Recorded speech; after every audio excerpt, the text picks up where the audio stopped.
What's up, lads? Welcome to the one and only Arsenal channel. Well, not the only one, but the one. Let's talk about the Sheffield game. Obviously, we did quite a job yesterday. I think we're all quite happy with how it went. Of course, we have some doubts because, well, some of the lower table teams, with all due respect, could possibly look to get something, put up a low block, and perhaps get a result somewhere. But we absolutely dominated the game from start to finish. I think when the subs came on, it went a bit downhill from there. Of course, we got Party. Party got minutes, of course. We had a Martinelli injury, a Saka injury, perhaps. Is it an injury? No, it's not. Don't worry. At least what I know from Arteta. Not that I have spoken personally to him, of course, but I can tell you in this video what happened with Saka and Martinelli. If you don't already know, Arteta obviously has given an interview already, but we absolutely dominated the game against Sheffield. I think within 50 minutes we had already put 3 in the back of the net. It was an absolute solid performance. I think Arteta got his tactics spot on. We won 6-0. 6-0. We now got a goal difference of 45, which is I think 10 more than City and 6 more than Liverpool. Not quite sure about that, but you probably know. And otherwise, let me know in the comments if you want, of course. Havertz, what a game by Havertz. Honestly, what a game. Again, really good performance by Havertz. Let me know in the comments what you thought about the performance of Havertz. I personally thought he played quite well. What a goal. What a goal. Could have maybe done better a bit when the turn. He had a shot in like the early minutes, I think, on... Maybe it was the shot that Saka hit against the bar, but I'm not quite sure about that. But he had a turn, could maybe do a little bit better, just didn't get quite the foot on it. But he got a good goal and a good assist as well, I think. And it's just, I don't know how to explain it, but for you Havertz doubters out there, honestly, Havertz does so much off the ball, and what a finish that was, by the way. Do we really need a striker, though? Do we really need a striker? That's also a point I want to come on this video. Of course, as I said, Arteta got the tactics spot on, I think. Odegaard just stayed on the pitch. Arteta took Saka off.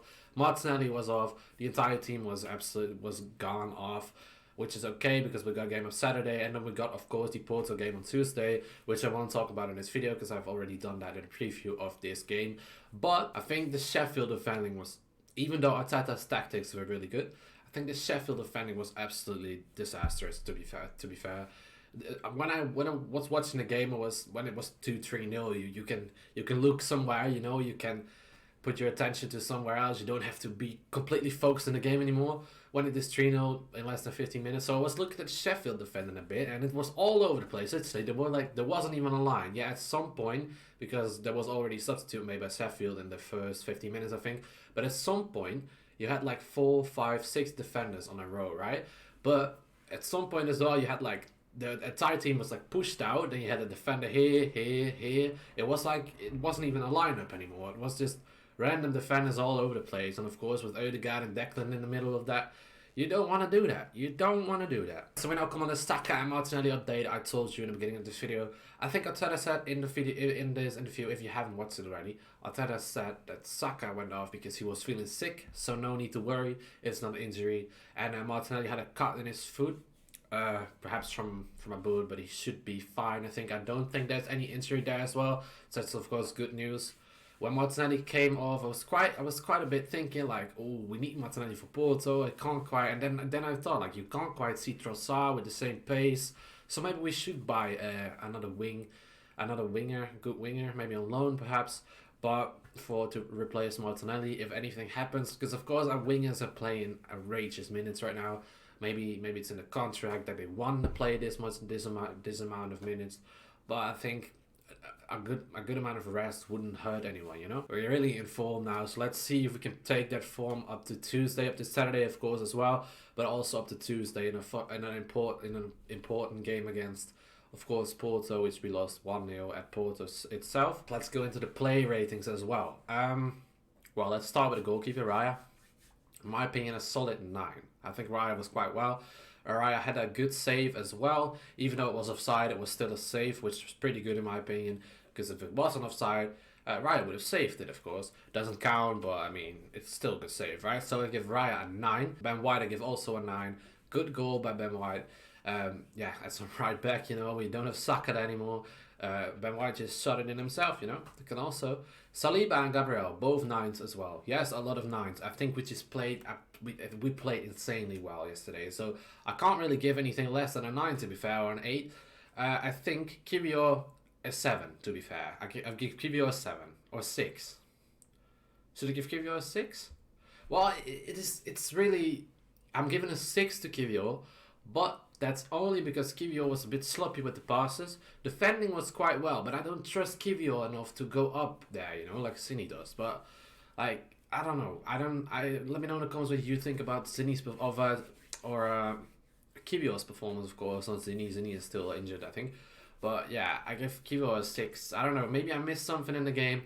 But I think Kivio's passes, Kivio gave the ball away a bit. Party did that as well, but of course Party just came back from injury, so you can't really blame him on that. But yeah, I think Kivio was a bit sloppy with the passes. Defending was quite well though, so I would say defending 8, but the rest overperforms a 6. I think. Of course the midfielders Odegaard. I wouldn't give it 10. I don't know why. Maybe not because it's not. Maybe because it's not a hat trick and not 6 assists, but. I give a 9.5 to Odegaard, of course. You can't give halves, but I want to give a half to Odegaard. Odegaard played amazingly well, honestly. Amazingly well. I don't really have anything to complain about with Odegaard, of course. Then we have Declan. Declan played outstanding as well. Also scored. I don't know if Declan gave an assist. I don't think so. But yeah, 9 as well for Declan. Jorginho. Wow. What amazing performance by Jorginho as well. I think we should definitely put Jorginho in for the Porto game. I mean, Jorginho with the passes, oh, that's really well. I give an 8 to Jorginho, purely because he didn't score. I can't give everyone a 9, so that's most of the reason. Martinelli, I give an 8. Yeah, what can I say about Martinelli though? Martinelli did score though, but I still give an 8. I don't know. Martinelli is a bit of a weird one for me. I think he's really good. Don't get me wrong at all, but I mean. It's just, I don't know. Same with Saka. I give Saka an 8 as well. It's just, a wing is well, but I think mostly when it went through like Odegaard, Declan yesterday, so I can't really give the wingers above 9s. Even though Saka did have an assist, Martinelli scored, but it was a deflection. That doesn't matter. It's still a goal, of course, but I don't know. I think a wingers, I would probably give an 8.5, but since I can't give halves, well, I can, of course, but. I'm giving an 8 to both wingers. Maybe that's harsh. Let me know in the comments if it is. But I'm giving an 8 to both wingers. And then, of course, we have Havertz, which I give a 9. Definitely a 9. Havertz played really well. Also, already went into that in this video. So I won't do that again. But yeah, I think the entire team played really well. I'm not giving the subs... I'm not giving the substitutions or anything. I think... well, I can actually. Party at 5. Jesus at 5. Yeah, what can I say? I mean, they just came back from injury in it. But I think Jesus should have shot the ball that he went on and dribbled it, unfortunately. But yeah, well, we were 6-0 up, so can't really complain about it, to be fair. Yeah, I think those were really the player ratings. I mean, there are some more substitutions. I think Cedric came on, wasn't really a good performance, 6. Don't really want to give minus, or lower than a 6 at least. Who came on more? I think... Oh, Fiera came on. Fiera played quite well, but yeah, also a 6. And did we have more substitutions? I don't think so. If I forgot any, will probably be a 6 as well. Because I'm not going to give a 5 in the performance where it's 6-0, even though the substitutions came on. Partey didn't look sharp, but Partey just came back from injury, of course. Let me know what you thought about Partey's performance as well. Same with Jesus, of course. And then, of course, we have the Porto game. We have the Porto game next Tuesday. We'll do a preview on the Brentford game as well, of course, but we have the Porto game, and the reason I mention Porto right now is because Porto, of course, won 5-0 at home to Benfica. I have to say, I watched the highlights.